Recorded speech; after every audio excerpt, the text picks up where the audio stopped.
Bendiciones, hermanos, y qué bueno es poder reflexionar una vez más acerca de la palabra de Dios. Durante toda una hora se nos recordó cuán inservibles somos fuera de la dependencia del Espíritu de Dios.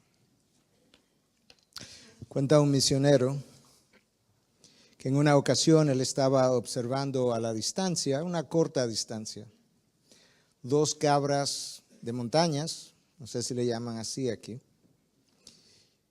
y de un lado había un cerro pequeño, del otro lado había otro cerro, y estas dos colinas o cerros estaban unidas por una pequeña franja de tierra sumamente estrecha. Y él notó como estas cabras se fueron aproximando porque iban en vía opuestas.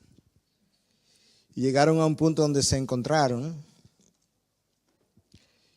y no había como dar para adelante ni para atrás por lo estrecho de la franja.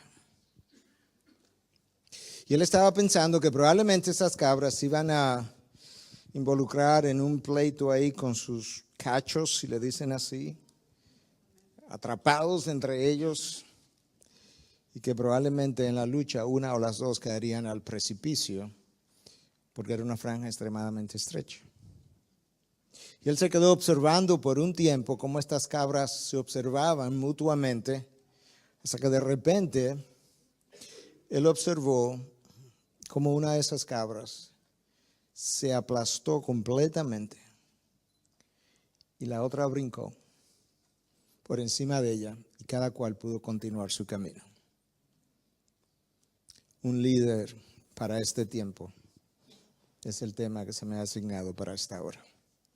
Padre, te alabamos y bendecimos. Te damos gracias que aún en tu naturaleza tú dejas ejemplos para nosotros de cómo nosotros debemos vivir y comportarnos con relación al otro, considerando como al otro superior a nosotros mismos. El ejemplo de tu Hijo, que abandonó su gloria, puso a un lado sus derechos y privilegios y dejó que muchos le pasaran por encima cuando él venía de la posición más encumbrada que ser alguno puede tener. Ayuda a tu siervo.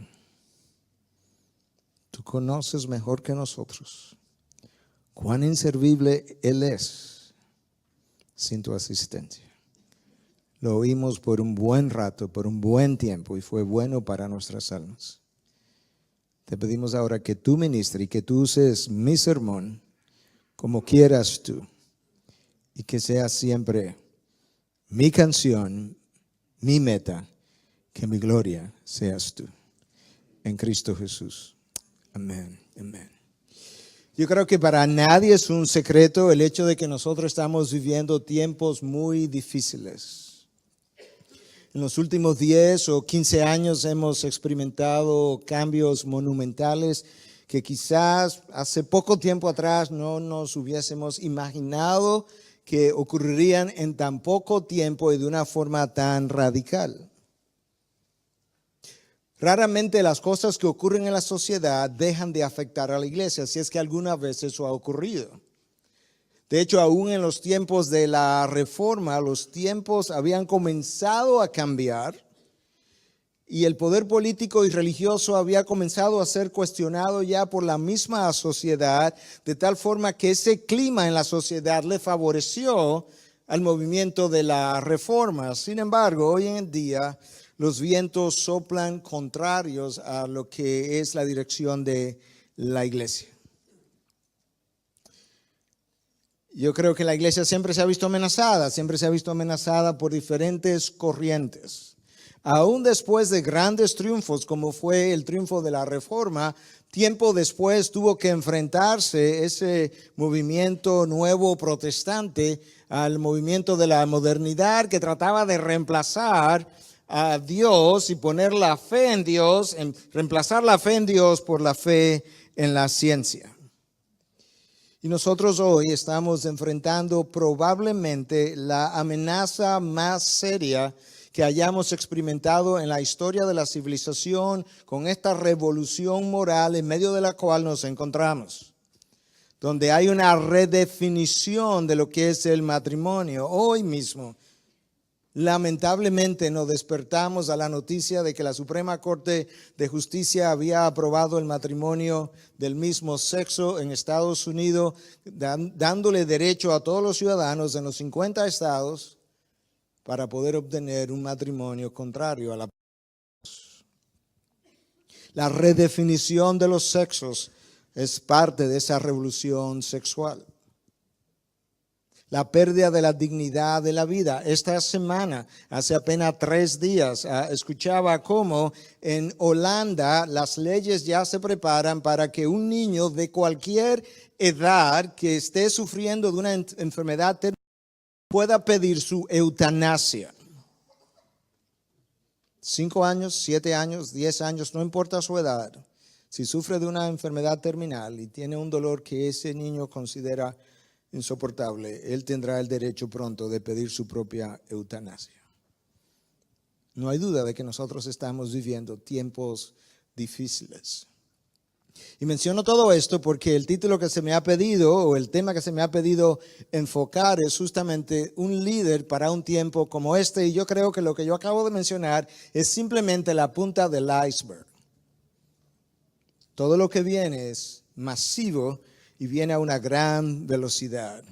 Pero si eso suena como amenazador o algo que nos puede amedrentar, yo quisiera recordarte al mismo tiempo que independientemente de los movimientos, de su fuerza y de la velocidad con la que avancen, la iglesia prevalecerá, porque Cristo dijo que las puertas del Hades no prevalecerían contra su iglesia. Es la única institución que cuenta con las garantías de los cielos, ninguna otra. El respaldo de los cielos. Y la historia de la iglesia por 20 siglos está ahí para probar lo que yo acabo de decir. La iglesia está en dificultad, no hay dudas. Pero si comparas la iglesia primitiva con lo que es la iglesia hoy, al mismo tiempo, de manera sorprendente, te darás cuenta que la iglesia es más global, es más grande, tiene más iglesias locales plantadas, tiene más misioneros, tiene más instituciones educativas y centros de entrenamiento, es más numerosa, tiene mucho más influencia a lo largo del globo. Es una iglesia mucho más conocida, es una iglesia con una historia y un legado a pesar de las dificultades y los sinsabores. Ahora, no podemos olvidar que al mismo tiempo en Occidente nosotros tenemos una sociedad mucho más hostil. Tenemos una sociedad con menos valores morales, mucho más secularizada y mucho más antagonista. Y es en medio de esa sociedad que Dios nos está llamando a liderar su iglesia. Pero hermano, yo quiero recordarte que ciertamente los gobiernos probablemente no estén a nuestro favor, pero si Dios está a nuestro favor, no importa quién no esté. Y si Dios no está con nosotros, tampoco importa quién esté. Los gobiernos y las instituciones y las sociedades no tienen la fuerza para competir con Dios. Pero su iglesia necesita estar del lado de Dios. No es tanto si Dios está de nuestro lado, es si nosotros estamos de su lado. Y esa iglesia necesita ser liderada. Esa iglesia necesita ser liderada por un líder llamado por Dios. Tiempo. El tema del liderazgo es un tema central para la vida de la iglesia. Es una realidad. Nunca las cosas se han movido bien en ausencia de un buen liderazgo. No importa si te remontas a la época de Abraham, a la época de Moisés, a la época de Josué, o si te vas a la época de los jueces. Cada vez que había un mal liderazgo, el pueblo de Dios terminaba siendo esclavizado y Dios tenía que levantar un nuevo líder a través del cual él liberaría su pueblo. Y si avanzas entonces al Nuevo Testamento, las cosas no fueron diferentes. Si piensas en la persona de Jesús o piensas en la persona de Pablo o avanzas más adelante, llega la época de la Reforma y piensas en un Martín Lutero, en un Juan Calvino, en Jonathan Edwards, en un George Whitefield. En cualquier momento de la historia, Dios es quien ha hecho su trabajo, pero ha hecho su trabajo a través de hombres que Él mismo ha levantado. Dios no necesita ayuda. Pero Dios siempre ha revolucionado la historia a través de hombres que Él forma y que Él levanta. Menciono todo eso nuevamente porque el título que se me ha asignado es un líder para este tiempo y necesitamos entender la importancia de eso. Nosotros tenemos una crisis en la sociedad, tenemos una crisis en la iglesia, pero parte de esa crisis es una crisis a nivel del liderazgo. Esa crisis de liderazgo no es nueva, tiene décadas caminando. Europa la experimentó, Norteamérica la experimentó, nosotros la hemos experimentado, excepto que en nuestra región el problema es un poco más profundo y de una duración mucho más larga porque no tenemos una historia de formar nuestros líderes. Esa es la realidad. No importa si son los líderes seculares que han llegado a asumir el poder o si son los líderes que han encabezado la iglesia, no tenemos esa historia de formación de nuestros líderes. Y en otros casos, lo que hemos tenido es un ejemplo de un liderazgo dictatorial que ha infiltrado el modelo en la iglesia y hemos experimentado también, lamentablemente, el mismo tipo de liderazgo desde el púlpito que no agrada a Dios.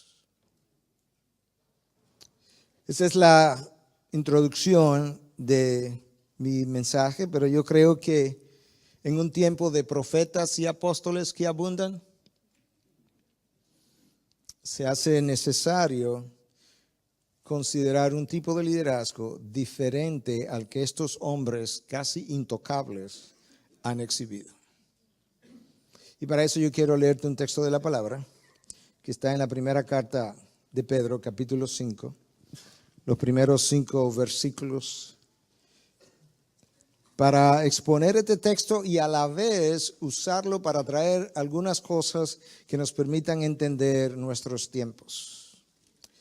Versículo 1 del capítulo 5 de la primera carta de Pedro. Por tanto, a los ancianos entre vosotros exhorto yo, anciano como ellos, y testigo de los padecimientos de Cristo, y también participante de la gloria que ha de ser revelada, pastorear el rebaño de Dios entre vosotros, velando por él, no por obligación, sino voluntariamente como quiere Dios, no por la avaricia del dinero, sino con sincero deseo, tampoco como teniendo señorío sobre lo que os han sido confiados, sino demostrando ser ejemplos del rebaño. Y cuando aparezca, escucha, el príncipe de los pastores, recibiréis la corona inmarcesible de gloria. Asimismo vosotros los más jóvenes, estad sujetos a los mayores. De humildad en vuestro trato mutuo, porque Dios resiste a los soberbios, pero da gracia a los humildes. Yo quiero que tú notes en el texto que acabamos de leer, en primer lugar, la humildad del apóstol Pedro, que habiendo recibido el título de apóstol, siendo uno de los verdaderos, prefiere llamarse anciano junto con ellos. Un simple anciano, eso es lo que yo soy. Y con eso Pedro estaba dándonos o ayudándonos a reconocer que el liderazgo no radica en el título que poseemos, ni radica tampoco en la jerarquía que podamos reclamar, sino que el liderazgo descansa en el uso que Dios nos quiera dar. Esa es la realidad. Un líder para un tiempo como este, donde muchos reclaman posición, poder, preponderancia, necesita recordar que cuando Cristo quiso enseñar algo acerca de su persona, esto fue lo que Él dijo: aprended de mí, que soy manso y humilde, y encontraréis descanso para vuestras almas. y encontraréis descanso. La falta de paz interior, de sosiego, muchas veces obedece a la ausencia de esas dos cualidades en nosotros. Aprended de mí, que soy manso y humilde. Esa es una cualidad que Cristo quería que nosotros aprendiéramos directamente de su persona. Y es esa cualidad la que tiende a eludirnos y sobre todo a nosotros los líderes. Y yo creo que esa cualidad tiende a eludirnos a nosotros los líderes precisamente porque Dios, para poder liderar, nos ha dado dones, talentos, oportunidades y frecuentemente incluso orquesta el éxito de sus líderes. Y hay una cosa que el éxito hace y es que se opone justamente al desarrollo de la humildad. El éxito es un terreno fértil para el orgullo y por tanto podemos decir que el éxito dificulta la humildad. George MacDonald, escribiendo por allá por los años de 1800, decía: en todo lo que un hombre hace sin Dios debe fallar miserablemente. Escucha ahora, o tener éxito más miserablemente. Porque si tratamos de hacer algo sin Dios, estaremos construyendo nuestra propia torre de Babel y tendremos los fracasos de la torre. Pero si nosotros tenemos éxito sin Dios, nosotros estaremos prontamente adorando nuestro propio ego y construyendo la destrucción eterna de nuestras almas. Por eso es que si el hombre tiene éxito sin Dios, lo hará mucho más miserablemente. El orgullo es uno de los problemas del liderazgo que necesita desaparecer para guiar la iglesia en nuestros días. A principios de los años de 1900 se construyó el transatlántico que ustedes conocen su historia. Los constructores del Titanic dijeron que habían construido un barco finalmente inundible. No se podía hundir. Y el 14 de abril del año 1912, el Titanic choca con un iceberg y se hunde. Yo creo que esa historia es bien conocida. 1523 personas perdieron su vida en un simple accidente. Conocemos eso. Lo que la mayoría desconoce es que el Titanic recibió 6 llamadas de advertencias antes de chocar. 6. Todas ignoradas y documentadas. Porque el orgullo no es enseñable y no nos permite ver ni escuchar los mensajes de advertencia. Pedro aprendió finalmente la lección. Pedro no comenzó como un siervo humilde, pero él aprendió la lección finalmente y cuando escribió esta carta, ya era un apóstol. Con todas las credenciales de apóstol, pero cuando se refirió a sí mismo, se refirió como un simple anciano. El orgullo no nos permite escuchar o ver las señales de advertencia. El orgullo no es enseñable y como decía Stephen Farrar en su libro Cómo terminar bien la carrera, el líder que no es enseñable no tiene un solo chance de terminar bien. Nosotros no corremos una carrera de 100 metros, nosotros corremos un maratón. Y la importancia en el maratón no es comenzar bien, es terminar bien. Y el número de hombres de Dios que han terminado bien es sumamente reducido comparado con el número de hombres de Dios que han comenzado bien. Muchos son los que han accidentado su pastorado en el camino, justamente no terminando bien por no prestar atención a las señales de advertencia. Yo creo que otra de las razones por la que se hace difícil cultivar la humildad en la posición de liderazgo muchas veces es que con frecuencia nosotros estamos manejando cosas sagradas. Nosotros predicamos una palabra que Dios llama infalible, inerrante, santa y perfecta. Nosotros casamos parejas y decimos que estamos representando la unión de Cristo con su iglesia y a la vez decimos que estamos haciendo esto teniendo a Cristo como testigo de lo que está ocurriendo. Nosotros enterramos personas que están pasando del reino de los mortales al reino de la eternidad. Continuamente nosotros estamos manejando cosas sagradas. Nosotros aconsejamos personas haciendo uso de la sabiduría de Dios y prontamente, sin darnos cuenta y al manejar las cosas sagradas de forma tan frecuente, esas cosas comienzan a convertirse en comunes, en ordinarias, en corrientes, y cuando esas cosas sagradas se convierten en cosas ordinarias y corrientes, nosotros pasamos a ser extraordinarios y cambiamos de posición. Y yo creo que eso también se opone al desarrollo de la humildad. En nosotros, Pedro está refiriéndose a sí mismo como un simple anciano y nos recuerda que nosotros estamos cuidando el rebaño de Dios. En segundo lugar, yo quiero que notes en ese texto que leímos de Primera de Pedro, no solamente la humildad aprendida por Pedro, sino también la visión de ministerio que él llegó a adquirir. Escucha. Pastoread el rebaño de Dios entre vosotros, velando por él, no por obligación, sino voluntariamente, como quiere Dios. El pastorado es un privilegio. El pastorado es una responsabilidad. Que Dios nos llame a pastorear el rebaño que Él compró a precio de sangre, y que Pedro aquí correctamente llama el rebaño de Dios, es algo extraordinario.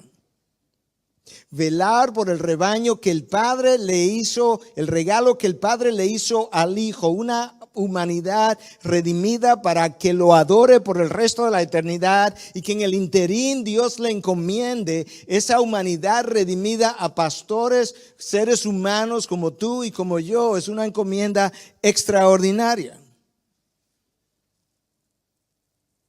Y Pedro nos dice que no podemos pastorear la iglesia por obligación. Si pastorear la iglesia, hermano, se ha convertido en un peso, quizás una de dos cosas han ocurrido. O te has cansado en el camino, y eso ocurre y es válido, y necesitas reenfocarte y necesitas parar y volver a recargar tus pilas espirituales. O quizás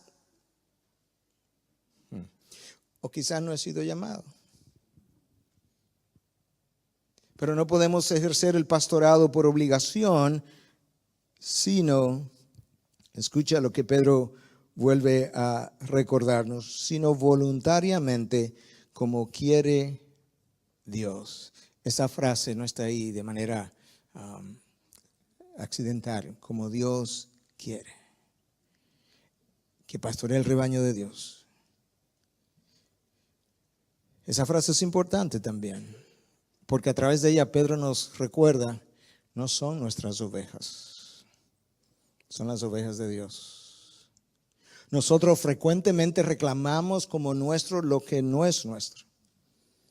Cristo, poseyéndolo todo, lo dejó ir todo, hasta el punto que puso a un lado su propia gloria.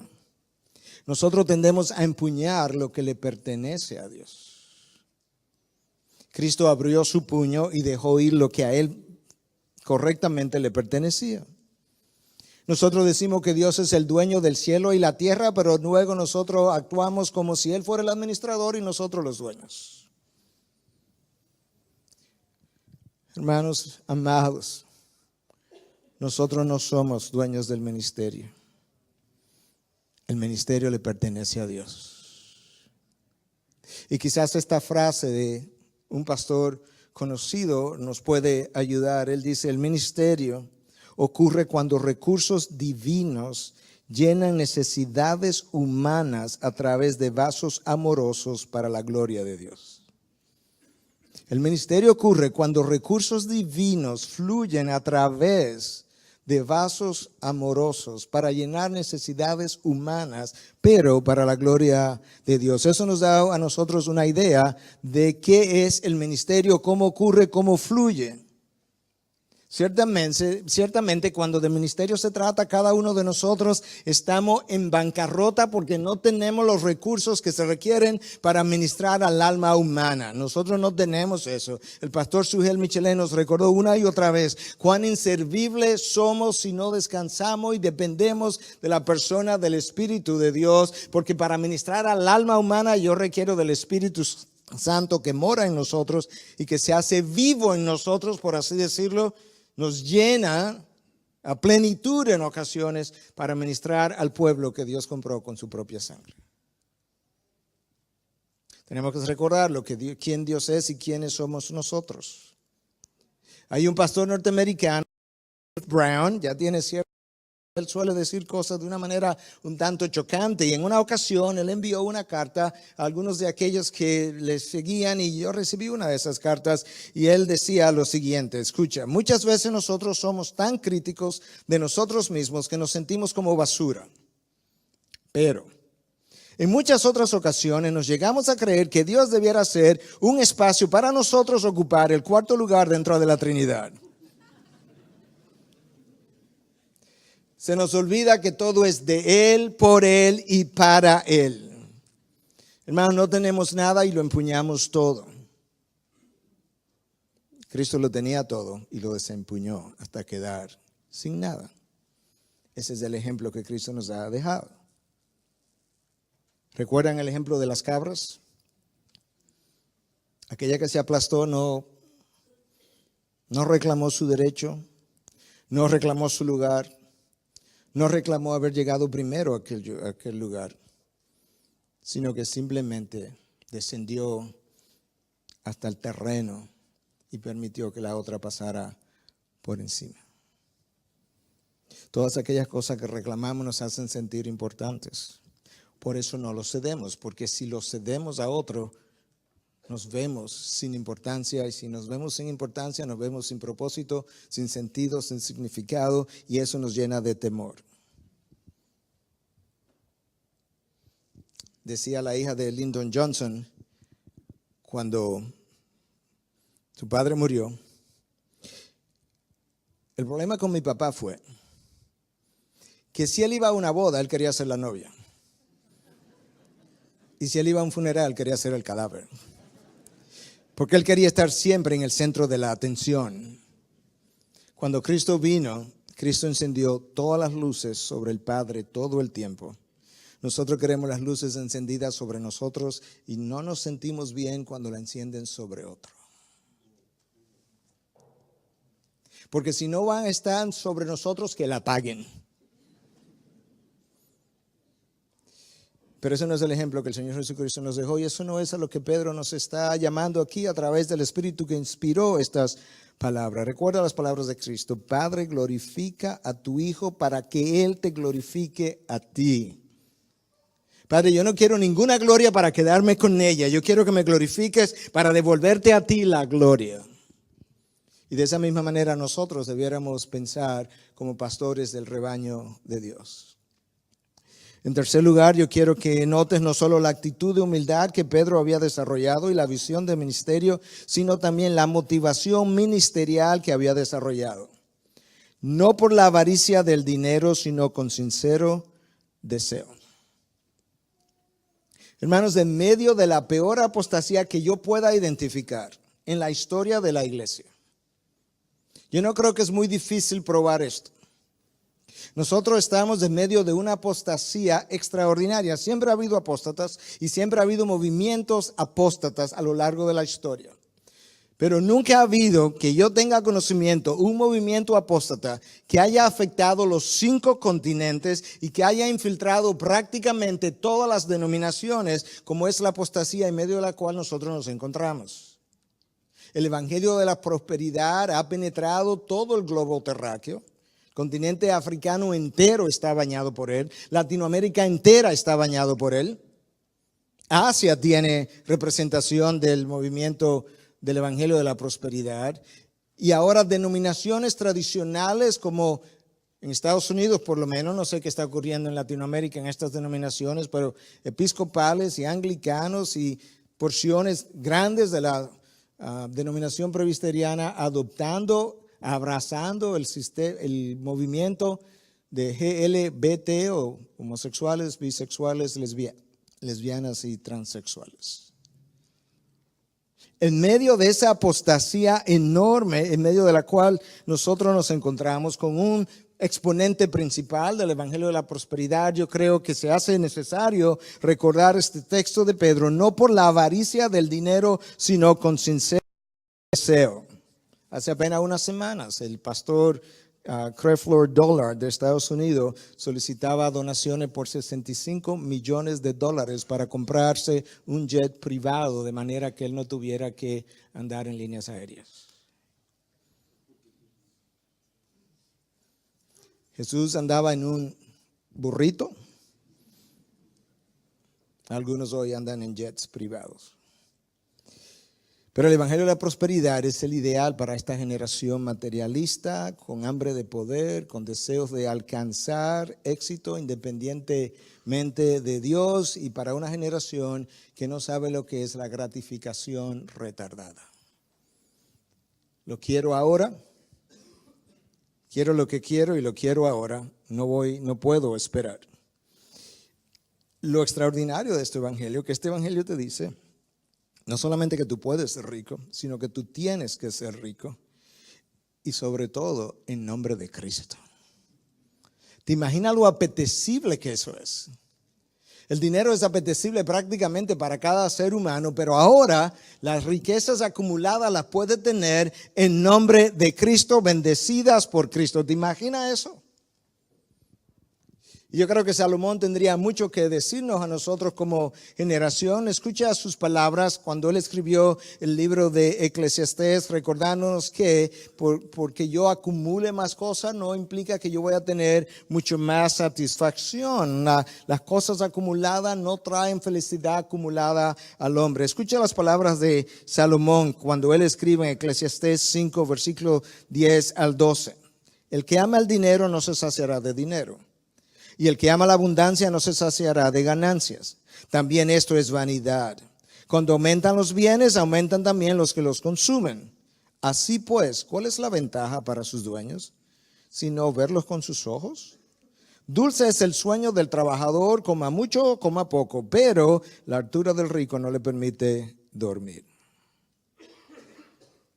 Es un evangelio que ha llevado a miles a la condenación. Una cosa es irme a la condenación en nombre de Buda, otra cosa es irme a la condenación en nombre de Cristo, del Evangelio de la Prosperidad. Eso es serio. Y Pedro está aquí en este texto para recordarnos que debiéramos pastorear no por avaricia, sino con sincero deseo, queriendo, deseando poder pastorear, cuidar, apacentar, enseñar, sanar las ovejas que Cristo compró a precio de sangre, que Él las ha colocado en iglesias locales y le llama a esas iglesias locales el rebaño de Dios. Pastorear dicho rebaño que tiene un dueño, un poseedor que es Dios, y Él te ha concedido el privilegio de poder cuidar de ellas mientras ellas pasan de esta vida a su presencia. ¿Te imaginas la responsabilidad que eso implica? En cuarto lugar, yo quiero que notes no solamente la actitud de humildad aprendida por Pedro, la visión de ministerio que había aprendido y la motivación ministerial que había desarrollado, sino también el modelo de liderazgo que nos dejó. Tampoco como teniendo señorío sobre lo que os han sido confiados, los que han sido confiados, sino demostrando ser ejemplos del rebaño. En medio de una generación donde abundan los profetas y los apóstoles, yo tengo que recordar que el modelo de liderazgo que Cristo nos dejó no es uno donde nosotros ejercemos señorío sobre las ovejas. Nosotros no somos jerarcas sobre las ovejas. Nosotros tenemos que dejar un ejemplo para las ovejas y por tanto lo que somos es siervos para su gloria. El Señor Jesús en una ocasión enseñó que después que cada uno de nosotros lo hayamos hecho todo, que lo único que pudiéramos decir es ¿qué cosa? Siervo inservible somos. Levante la mano el que piensa haberlo hecho todo cuando se presente delante de Dios. De manera que nosotros ni siquiera siervos inservibles somos. Somos candidatos a siervos inservibles, como dice un pastor amigo. Pedro nos dice que yo necesito recordar que Dios me ha dejado para ser un ejemplo para el rebaño. Cristo vino y modeló un liderazgo de servicio. Cristo vino y avaló con su ejemplo lo que predicaba con palabras. Cristo vino de tal manera y pudo transmitir tal magnetismo que los niños venían a Él, las prostitutas venían a Él, los ricos venían a Él, los poderosos venían a Él, miembros del Sanedrín vinieron a Él, leprosos vinieron a Él. Había algo especial en este hombre que no amenazaba a nadie, independientemente de su estatus social o de su estatus económico. Todos se sentían atraídos y nadie sentía ni una muralla, ni nadie sentía una amenaza de parte de su personalidad. Y Pedro nos recuerda que yo tengo que pastorear siendo ejemplo para el rebaño. Todas las semanas nosotros predicamos 2 sermones. Uno es escuchado en palabras y el otro es visto en acciones. Uno se parece al Sermón del Monte y el otro se parece al lavado de los pies. Este ministro escocés también de los años, primera mitad de 1800, Robert Murray McCheyne, decía que el sermón dura 1 hora o 2, pero tu vida predica todas las semanas. Pastor, me hablo a mí mismo, cuando las ovejas nos observan, ¿cuál de los 2 sermones escuchan? ¿Cuál de los 2 sermones habla más en un volumen más alto? Porque ese es el que ellas van a escuchar. Un líder para este tiempo y de hecho para cualquier otro tiempo debe estar más interesado en servir a Dios que en servirse a sí mismo. Un líder para este tiempo y para cualquier otro tiempo debe estar más interesado en servir a Dios que en servirse a sí mismo. Dios tenía que transformar a los discípulos. Ellos no eran siervos, y mucho menos para su gloria. Cuando tú escuchas, cuando tú lees con detenimiento los evangelios, tú a veces te preguntas, ¿y estos hombres cómo fue que Cristo los escogió? Cuando tú tienes un Juan y un Jacobo que en un momento dado, simplemente porque no lo quisieron recibir en una villa de Samaria, querían hacer llover fuego del cielo y le dicen al Señor, ¿tú quieres que hagamos llover fuego del cielo? Como si ellos tuvieran el poder y la autoridad para hacerlo. No sé cómo Cristo le dijo, sí, hazlo. Llámalo. Pero fueron transformados en siervos y tú y yo necesitamos ser transformados por la acción de su Espíritu. Ken Hughes, en su comentario acerca del libro de Filipenses, hablando del ejemplo de Jesús, en su 2º capítulo cita un poeta que escribió de nombre Robert Raines. Él escribió este poema, escucha. Pensando en aquella ocasión cuando Juan y Jacobo le pidieron al Señor que le permitiera sentarse a su mano derecha y a su mano izquierda. El poeta dice esto, yo soy como Juan y Jacobo. Señor, yo evalúo a los demás en términos de lo que ellos puedan hacer por mí. Y como ellos puedan avanzar mis programas, alimentar mi ego, satisfacer mis necesidades y darme ventaja estratégica. Yo me aprovecho de las personas. Aparentemente para tu gloria, pero en realidad es para mi gloria. Señor, vengo a ti a obtener una posición ventajosa y a obtener favorables o favores especiales. Tu guianza para mis propósitos, tu poder para mis proyectos, tu aprobación para mis ambiciones, tu cheque en blanco para lo que yo quiera. Yo soy como Juan y Jacobo. Y en el fondo, tú y yo somos como Juan y Jacobo. Y tenemos que ser transformados por el Espíritu que mora en nosotros día a día hasta que podamos ser mansos y humildes. El apóstol Pablo nos recuerda cuando escribe a los Corintios en su primera carta que nosotros somos meros administradores de los misterios de Dios. Y como administradores de los misterios de Dios tenemos que ser encontrados fieles en el desempeño de nuestra función. Un administrador no hace nada sin consultar con su dueño, con su amo, con su señor. Un administrador sabe que está bajo su misión. La sumisión del líder a su Dios es la clave para un liderazgo, para este tiempo y para cualquier tiempo. Fue la falta de sumisión lo que hizo que Adán perdiera su liderazgo bajo Dios. Fue la falta de sumisión que hizo que Saúl perdiera su señorío o su reino bajo Dios. Fue la falta de sumisión que ha hecho que muchos también pierdan su pastorado. Tú y yo necesitamos recordar que nosotros pertenecemos a la comunidad de la vasija y de la toalla. Tú y yo pertenecemos a la comunidad de la vasija y de la toalla. La palabra nos manda a ser ejemplo para las ovejas. Y el ejemplo que tenemos que ser para las ovejas es un ejemplo de humildad, de dependencia y de obediencia. De humildad, de dependencia y de obediencia. Yo quiero que notes no solo la actitud de humildad finalmente aprendida por Pedro y la visión de ministerio que había aprendido, la motivación ministerial que había desarrollado y el modelo de liderazgo que nos dejó, sino también el entendimiento que Pedro tenía acerca de nuestra posición como líderes delante de Dios. Escuchen el versículo 4, y cuando aparezca el príncipe de los pastores, recibiréis la corona inmarcesible de gloria.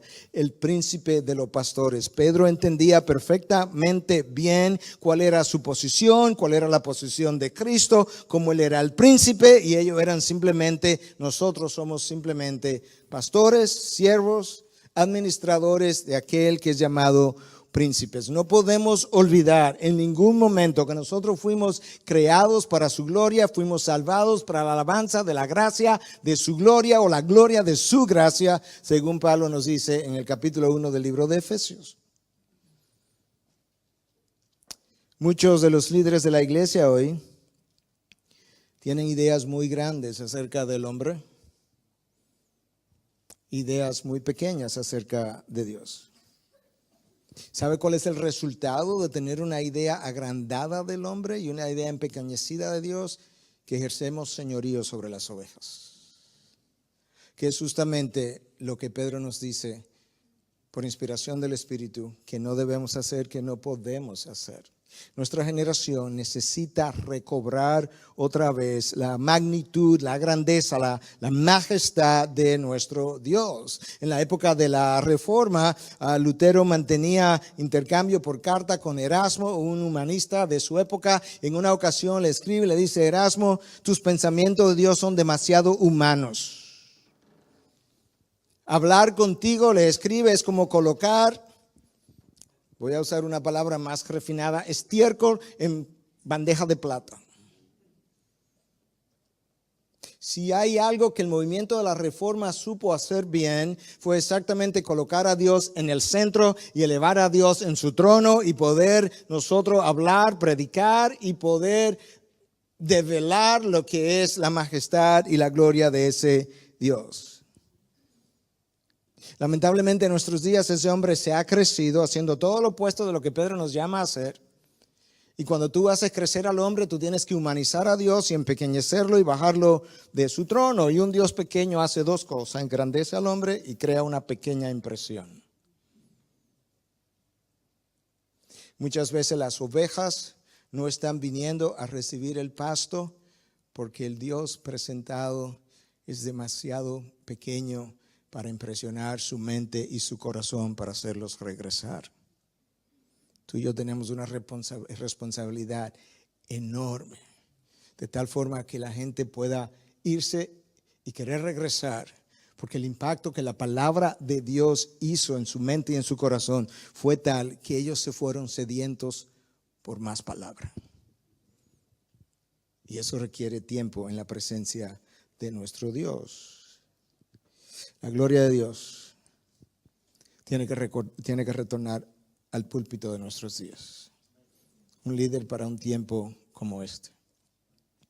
Hay un eclipse de la gloria de Dios en nuestros días. El apóstol Pablo tenía eso tan claro que nos decía: tú no puedes ni siquiera comer ni beber sin hacerlo para la gloria de Dios. ¿Te imaginas eso? ¿Cuántas veces durante este fin de semana no hemos tomado agua ya? Y el apóstol Pablo me dice: ya sea que coma o beba, hacerlo todo para la gloria de Dios. ¿Te imaginas lo que implicaría entonces predicar la palabra y liderar su iglesia? Steve Lawson, un predicador muy conocido en Estados Unidos, dice: todos los sermones de Juan Calvino fueron centrados en Dios en todo, y sus llamamientos de cierre eran especialmente sinceros y apasionados. Él simplemente no podía bajarse de su púlpito sin levantar el Señor y exhortar a sus ovejas a ceder a su supremacía absoluta. No podía bajarse del púlpito de una forma sin pasar a transferir un llamado a las ovejas que las hiciera sentir compelidas a rendirse a su señorío absoluto. Para Juan Calvino, este planeta en el que vivimos era simplemente un teatro donde Dios estaba desarrollando su obra de teatro. La historia de la humanidad es la obra de teatro que Dios está escribiendo o ha escrito. Nosotros somos los actores de la obra. Y si hubo algo que él y Zwingli trataron de hacer fue de transformar el mundo por medio de la predicación de la palabra, justamente entendiendo que ese mundo que ellos estaban tratando de transformar representaba el teatro donde Dios desplegaba su obra. Si hubo algo que el movimiento de la Reforma hizo fue tomar los ojos del hombre y levantarlos a los cielos de los cielos. Y esa es la cura de todos los males de la iglesia de cualquier tiempo. Lamentablemente ese movimiento nunca llegó a nuestras playas. En el año 2017 se cumplirán 500 años del comienzo de ese movimiento y nunca llegó a América Latina. Nosotros no hemos visto el impacto que ese movimiento tuvo en la Europa y cómo la transformó. Pensando en un siervo para este tiempo y en la manera en que estoy trayendo este mensaje que nos hizo reflexionar en una dirección, pero yo quiero que nos haga reflexionar en la dirección en que nosotros tenemos que ir de aquí en adelante. Se hace imperativo que las doctrinas que transformaron a Europa y a Norteamérica sean predicadas en nuestra región con la misma devoción y la misma pasión que fueron predicados en aquella ocasión por hombres que fueron levantados por Dios, llenos por Dios para ser usados por Dios. América Latina no ha visto esa influencia, no ha visto esa transformación. Naciones reclaman en ocasiones y dicen tener un 40-50% de población evangélica, y esas naciones que a veces nos dan esos números tienen algunos de los índices más altos de corrupción, de violencia, de drogadicción, de crímenes, de abusos sexuales y demás. ¿Dónde está la influencia de ese pueblo capturado por la grandeza de Dios en nuestras naciones? Nosotros tenemos que volver a levantar el concepto de Dios, porque cuando nosotros levantemos el concepto de Dios, eso levantará el concepto de las Escrituras. Y lo opuesto también es cierto. Cuando nosotros levantemos el concepto de las Escrituras, eso también contribuirá a levantar el concepto de Dios. Y eso brindará al predicador una confianza enorme en el poder de la palabra a través de la cual Dios creó el universo. ¿Tú te imaginas que Dios habló en un momento dado? No había nada. Dios le habló a la nada y la nada lo produjo todo cuando Dios abrió su boca.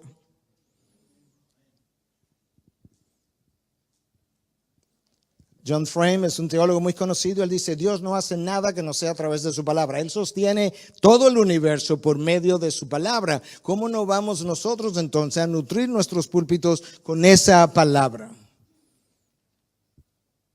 Lamentablemente en nuestra región, la teología que más hemos escuchado en los últimos 30 años quizás ha sido una teología centrada en señales y prodigios. Ha sido una teología centrada en la reprensión de demonios, en sanaciones, en curaciones.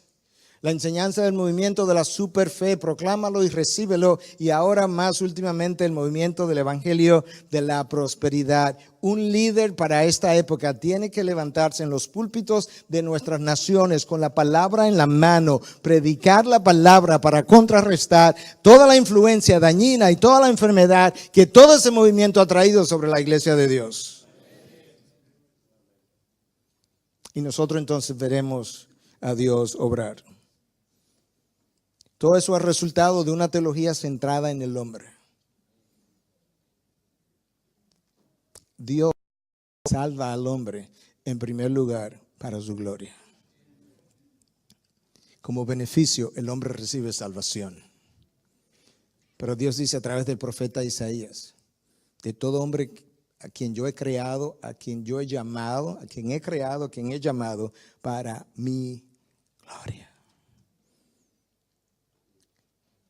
Nadie lo ha dicho mejor que este historiador reciente, murió en el año 1968, Joseph Aratunian.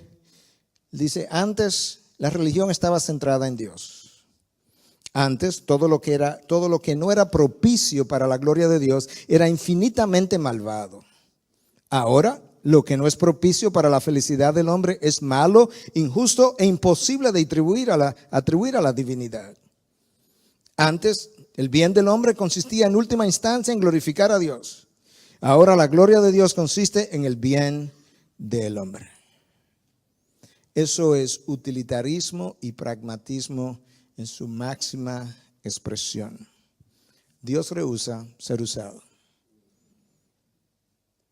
El utilitarismo dice en esencia, si te sirve, úsalo. El pragmatismo dice, si funciona, está bien. El problema está que cuando el pragmatismo invade el púlpito de Dios, la exposición de la palabra de Dios desaparece. Y la hambruna bíblica es el fruto de dicha invasión. Y cuando el utilitarismo invade el púlpito, la experiencia del hombre reemplaza el valor de la palabra. De tal manera que la palabra es cierta si coincide con mi experiencia y no la experiencia es cierta si coincide con la palabra. Esa teología centrada en el hombre es el resultado de poca Biblia y mucha experiencia humana. Nosotros necesitamos educar a nuestros líderes. Nosotros los líderes tenemos que continuar educándonos. Escucha a Emilio Núñez escribiendo acerca de América Latina en su libro Crisis en América Latina. Él hace la pregunta, ¿quién es responsable de la falta de enseñanza bíblica entre los evangélicos latinoamericanos? Dice Emilio Núñez. No es familia mía. Aunque me gustaría que fuera. Respuesta, todos los que han ejercido el liderazgo. 2 puntos. Misioneros pioneros cuyo énfasis único fue la evangelización. Los líderes nacionales que evaden el estudio serio de la Biblia y su enseñanza. Las instituciones teológicas que producen líderes que no están preparados para satisfacer las necesidades más profundas de la iglesia y las editoriales cristianas que promueven traducciones de los libros de mayor venta. Hoy en día nosotros necesitamos un nuevo tipo de líder detrás del púlpito, con una nueva visión, con una nueva responsabilidad. Un líder comprometido con la gloria de Dios y que por tanto va a abrazar la palabra de Dios precisamente para glorificar a su Dios, para poder poner en alto al príncipe de los pastores. Sugel citaba a Martyn Lloyd-Jones, su predicador favorito, muerto. Él tiene otros predicadores favoritos vivos. Eso porque esta mañana oía eso de parte de él. Uno de mis predicadores favoritos, sin lugar a duda. Escucha lo que él dice. No puede haber ninguna duda de que todos los problemas de la iglesia de hoy y la mayoría de los problemas en el mundo se deben a una desviación de la autoridad de la Biblia. Muchos líderes en Latinoamérica estarían dispuestos a afirmar la autoridad de la Biblia, la inerrancia de la Biblia y la infalibilidad de la Biblia y al mismo tiempo a aceptar todo tipo de revelación extrabíblica. Lo cual es una contradicción porque la revelación extrabíblica viene a contradecir justamente lo completo que está el canon. viene a poner en tela de juicio la integridad del canon que nosotros tenemos. La incoherencia radica en el hecho de que después de afirmar los principios de sola escritura o de inerrancia de las escrituras, también aceptamos revelaciones extra bíblicas. Y si hay algo que nosotros necesitamos recobrar, que los reformadores hicieron muy bien, es proclamar el principio de sola escritura. La escritura tiene que convertirse en el grito de batalla de la reforma latinoamericana. Y parte del problema es que las cosmovisiones tienen un poder enorme sobre los habitantes de una región. Y mientras en el norte la cosmovisión fue la modernidad y por tanto la Biblia ha sido cuestionada desde el punto de vista cerebral y racional, en el sur global la cosmovisión ha sido el animismo, donde todo representa un espíritu y donde los espíritus continúan hablando y trayendo revelaciones de ultratumba, y cuando esa persona se convierte y viene al mundo evangélico, frecuentemente trae la misma cosmovisión, le da una pincelada evangélica y ahora tiene un animismo evangélico dentro y continuamente vive viendo visiones y apariciones y teniendo sueños y oyendo voces de parte de Dios. Y la voz del príncipe de los pastores acallada.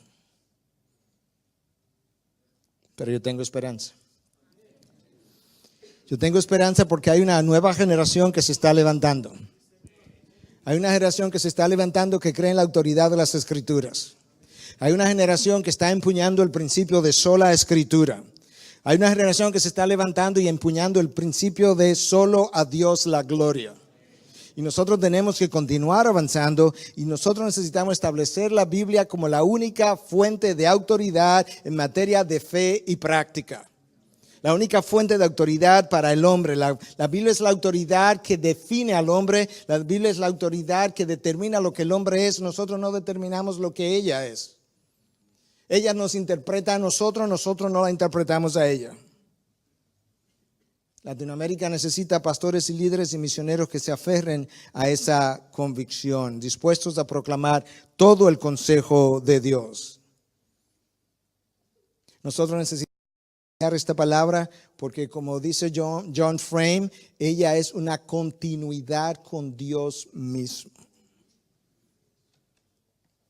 Ella representa una continuidad del mismo Dios.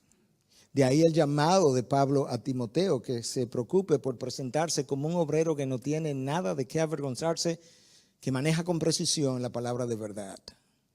Con precisión. Ortotomeo es la palabra en el original. Cortar derecho, que no se desvía ni para la derecha ni para la izquierda. Si tú reconoces que tú eres un pastor bajo el príncipe de los pastores, tú querrás cortar derecho a la palabra que Él nos ha dejado. Tú tienes que tener esperanza para nuestra región. Escucha lo que dice Michael W. Gohan acerca de la obra de Dios en el sur global, y ahí estamos nosotros. Sin embargo, durante el siglo pasado, el siglo XX, 1900, durante el siglo pasado, el centro de gravedad se ha desplazado hacia el sur y hacia el este de África, Asia y América del Sur. Ahí están ustedes, nosotros.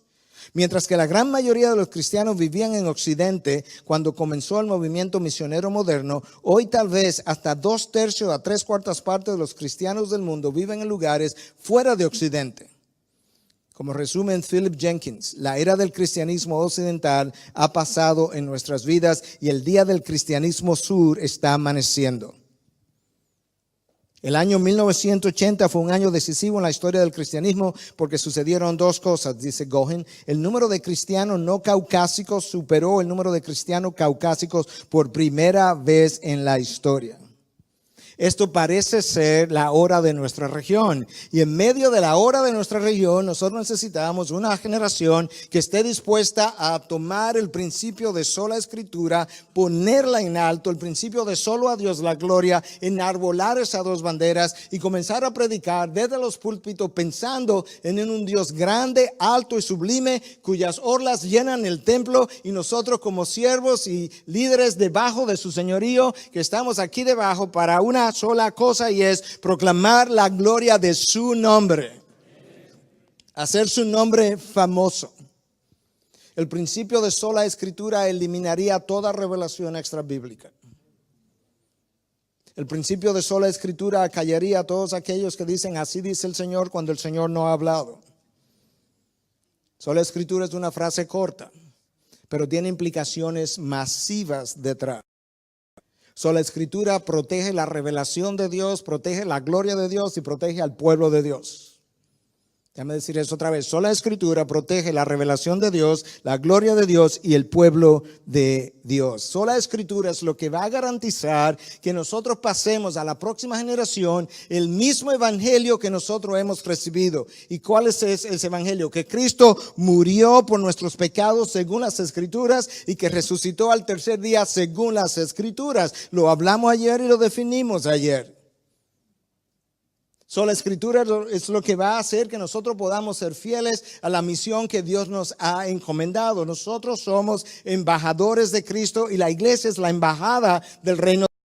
Y como embajadores de Cristo, Dios está clamando a los hombres, rogando a los hombres, reconciliados con Dios, como si Dios estuviera rogando a los hombres por medio de nosotros, reconciliados con Dios. ¿Te imaginas la responsabilidad, el privilegio de ser el micrófono del llamado de Dios para los pecadores perdidos?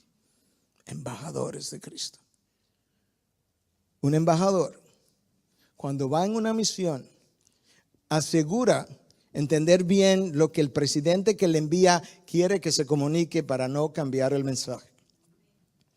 Este es nuestro mensaje. Nosotros tenemos que garantizar que entendemos bien lo que el presidente quiere que, el presidente del reino de los cielos, el príncipe de los pastores, lo que él quiere que comuniquemos para no distorsionar su mensaje y poderlo representar bien. Eso va a requerir coraje, eso va a requerir mucho valor. Enfrentaremos riesgos y oposición.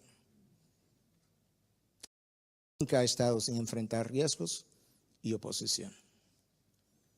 De hecho, la única vez que la iglesia ha estado sin enfrentar riesgo ni oposición es cuando se ha mundanalizado. Mientras la iglesia más se parece al mundo, menos oposición tiene. Si la iglesia es la iglesia, siempre encontrará oposición en su camino. El tiempo se me ha ido y yo quiero decirte al cierre, pensando en un líder para este tiempo, habiendo descrito qué tipo de tiempos estamos viviendo y habiendo descrito el liderazgo que Pedro quiere que nosotros exhibamos de nuestro ministerio y hablando un poco acerca del momento actual en términos de lo que ese líder necesita hacer en un tiempo como este. Yo quiero cerrar leyéndote una carta de un pastor africano, una carta que fue encontrada al día siguiente de él haber sido ejecutado precisamente por no comprometer su fe. Y yo creo que el testimonio de este hombre nos puede servir a todos nosotros de inspiración y entonces de esa manera poder entender qué tipo de líder esta generación va a requerir. Escucha la carta de este hombre, la carta encontrada después de su muerte. Soy parte de la comunidad de los que no se avergüenzan. Tengo poder del Espíritu Santo. Mi suerte ha sido determinada. Yo he cruzado la línea. La decisión ha sido tomada. Soy uno de sus discípulos. No voy a mirar atrás, a pausar o detenerme, o devolverme o quedarme quieto. Mi pasado ha sido redimido. Mi presente tiene sentido y mi futuro está seguro. Ya yo he terminado y no quiero saber nada de vivir a medias, de ambular por las aceras. No quiero saber de sueños pequeños, rodillas suaves, visiones tímidas, de hablar mundano, de dar poco y de metas pequeñas. Ya no necesito prominencia, prosperidad, posición, promoción, aprobación o popularidad. No necesito tener la razón, ser el primero, ser lo máximo, ser reconocido, ser honrado, ser estimado o recompensado. Ahora vivo en su presencia, confío en la fe, amo con paciencia, soy levantado por la oración y vivo con poder. Mi rostro ha sido fijado en una dirección, mi caminar es rápido, mi meta es el cielo, mi camino es estrecho, la carretera es rústica, mis compañeros son pocos, mi guía es confiable y mi misión es clara. No puedo ser comprado, desacreditado, desviado, seducido, devuelto, diluido o retrasado.